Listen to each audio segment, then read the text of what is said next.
আস্তে আস্তে হ্যাঁ দেখেছি, খুব সুন্দর।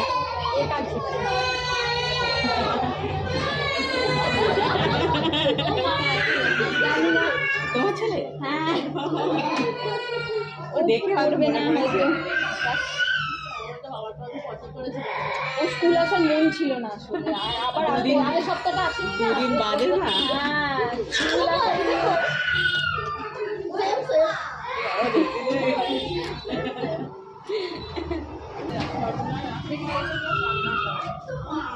তোর হাতটা দেখো, হাতটা যখনই বেরোবে না।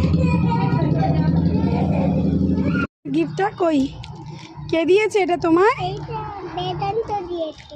হ্যাঁ দেখি, মাম্মামের হাত আর ওমের হাত সেম সেম। তুমি এই গানটা বলে দাও, এই গানটা বলে দাও। আমি এই একটা দেখি তোমার হাতটা দেখি। আমাকে এইটা কানকে বললাম, কানকে ওইটা বলি।